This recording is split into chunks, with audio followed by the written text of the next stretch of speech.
Hello बच्चों, चलिए प्रश्न को देखते हैं। 7 से बड़ी दो क्रमागत सम संख्याओं के ऐसे युग्म ज्ञात कीजिए जिनका योग 25 से कम है। तो देखिए यहाँ से हमारे पास में क्या है, 7 से बड़ी दो क्रमागत सम संख्याओं के युग्म ज्ञात करने हैं जिनका योग 25 से कम है। तो देखिए मुख्य अवधारणा हम देख सकते हैं क्या होगा। मुख्य अवधारणा, तो मुख्य अवधारणा के अनुसार हम यहाँ से बोल सकते हैं, यदि किसी असमीका के प्रश्न में, यदि किसी प्रश्न में हम बोल सकते हैं, यदि किसी प्रश्न में एक से अधिक असमीकाएं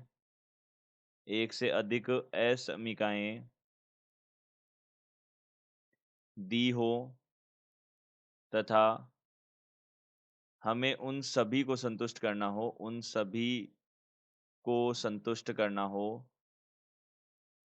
संतुष्ट करना हो, तो उन सभी का उन सभी के हलों का उन सभी के हलों का सर्वनिष्ठ लिया जाता है, यानी कि इंटरसेक्शन लिया जाता है, सर्वनिष्ठ लिया जाता है। यह होगा।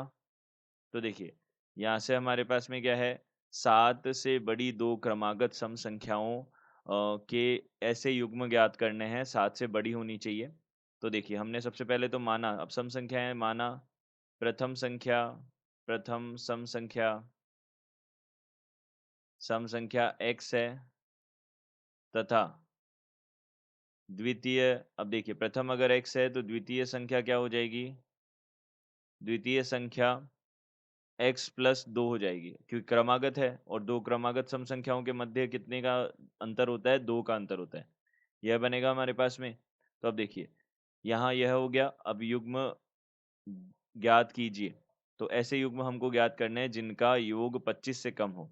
तो देखिए सबसे पहले तो x जो है वह 7 से बड़ा है और x प्लस 2 जो है वह भी 7 से बड़ा है। तो x प्लस 2 को हल करते हैं तो x जो है वह बड़ा हो जाएगा, 7 माइनस 2 कितना हो जाएगा, 5 से बड़ा हो जाएगा।